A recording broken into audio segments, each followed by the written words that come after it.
အခုမြန်မာနိုင်ငံရဲ့ဒီတမိုင်းဝင်မဲ့ရွေးကောက်ပွဲ2015ခုနှစ်နိုဝင်ဘာရွေးကောက်ပွဲကျင်းပနေတဲ့အခါမှာဒီရွေးကောက်ပွဲရဲ့ဖြစ်စဉ်နဲ့ပတ်သက်ပြီးတော့ဒီမြန်မာနိုင်ငံရဲ့ဖြစ်စဉ်တွေကိုလာပြီးတော့သတင်းယူရဲ့လေ့လာနေတဲ့နိုင်ငံတကာ journalist တွေရာနဲ့ချီပြီးတော့လာပြီးတော့လေ့လာနေကြရတွေ့ရပါတယ်အဲ့ဒီရွေးကောက်ပွဲအတွက်ဒီရောက်နေတဲ့ journalist တွေထဲမှာအခုကျွန်တော်တို့ Dvb Studio ဖိတ်ခေါ်ထားတာကတော့ဒီ economics ဒီ London အခြေစိုက်ဒီနိုင်ငံရေးစီးပွားရေးရေးရာတွေကိုအသားပေးရေးသားနေတဲ့ပေါ်ပြနေတဲ့ဒီ economics media နေပြီးတော့ဒီ John Fosman ဒီရှေ့တော်ရှာ Bureau Chief Mr. John Fosman ကိုဖိတ်ခေါ်ထားပါတယ်ခင်ဗျာ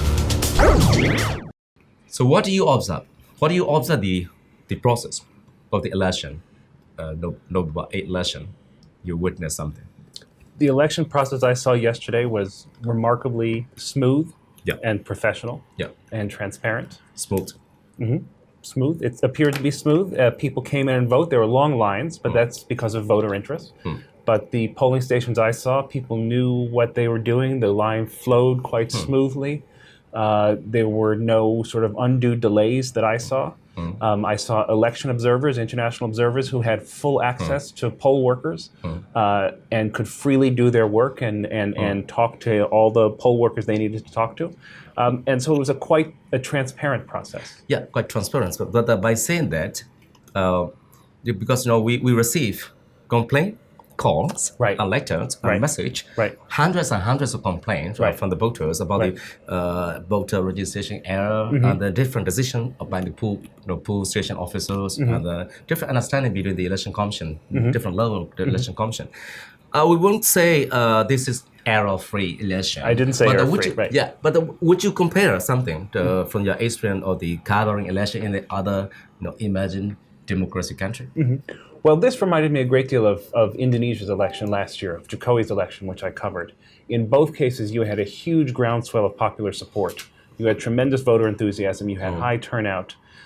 And you had, in both cases, quite a sort of orderly process. People feared the worst. The worst doesn't seem to have happened. It doesn't mean it was perfect. It doesn't mean there were no mistakes. Something like a violence or manipulation on a huge, wide, organized scale. So far, that does not seem to have happened. Okay. Let's say this we just passed the polling day. And then we start seeing the post-election and the vote counting result. Do you have any observations on the vote counting results and the announcement of the process? Well, that's a good question. I think there were a lot of concerns before the process from international observers about the transparency of advance voting, and specifically advanced military voting. The counts that I have seen come in so far, a large portion of the USDP votes have come through advanced voting. Now, that doesn't by itself mean that there's anything shady. It may mean they had highly motivated voters who decided to vote early. But I think that's something to keep an eye on as the results come in. And then one more for the post-election time. Now you're watching the vote counting. Absolutely. Results appear gradually, slowly, maybe 4 or 5 days or 10 days. And then, do you have any possible scenarios in your mind, the ruling party and winning party, and how is it possible? The scenario of how they collaborate each other or how they cooperate? That's a great question. I think there are probably 3 broad scenarios that I'm thinking about. One is the NLD wins more than 67% and can form a majority. Yeah, but the army stay there. But the army stays there. The army keeps their 25%. Another one is the NLD wins a majority, but not 67%, wins a majority of the seats contested tomorrow, but not the 67% required for a simple majority. And so there's some sort of extended period of horse trading between the incumbent party and the NLD and smaller ethnic parties. Another scenario is an outright USDP victory. That looks extremely unlikely right now. But not unlikely, even though the NLD is winning majority of seat in parliament. They're not likely to kick the military out of parliament. No, it will not be enough for constitutional change. No, right, because you need 75% plus 1. So as long as the NLD wins one single seat, they can block that. Maybe one of the well, one of the policy, very significant, very popular policy of the NLD was that the change the constitution. Yes. You don't think it's possible in the near future?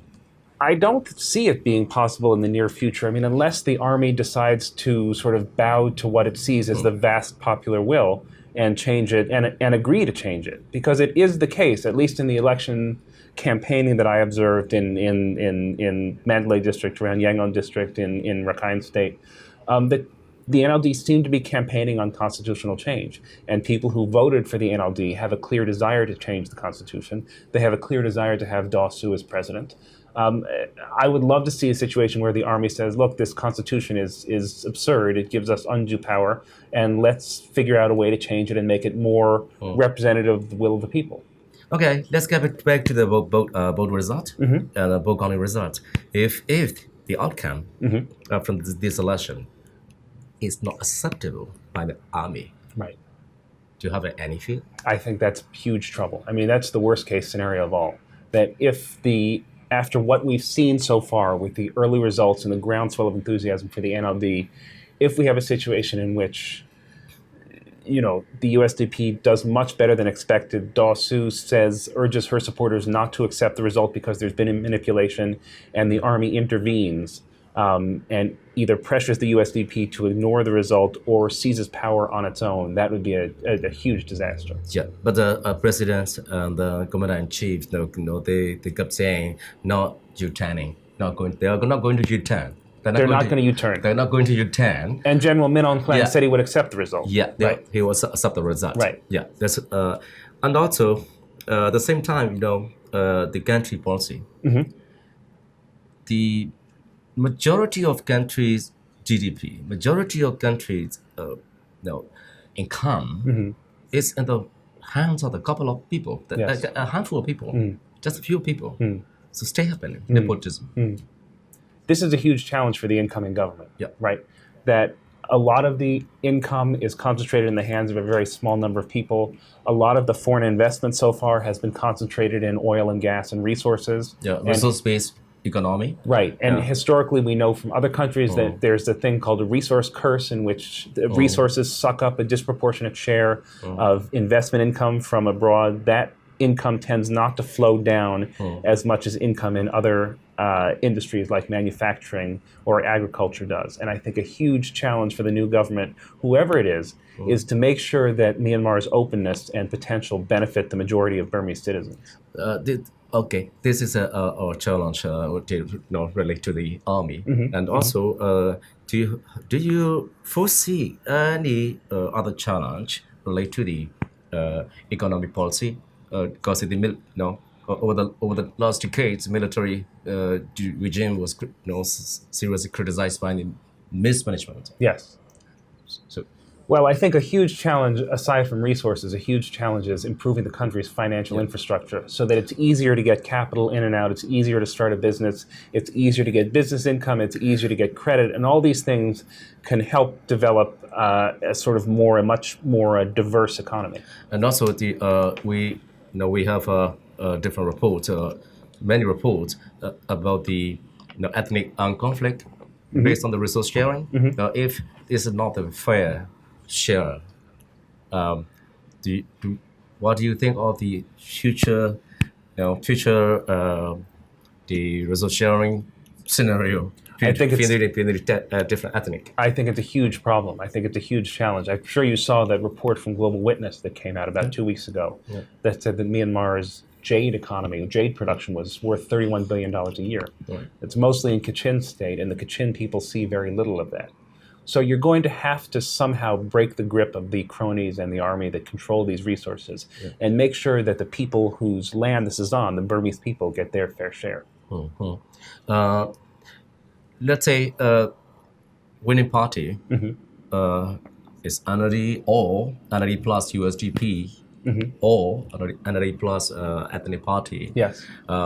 They collaborate together with the army. Yes. Do you see any other serious challenge in terms of the foreign relation? No, if there's a cooperative, functional government, I mean, I think that if I think that what the international community would like to see is a credible election result and a functional government. After that, one in which the army does not seize disproportionate power.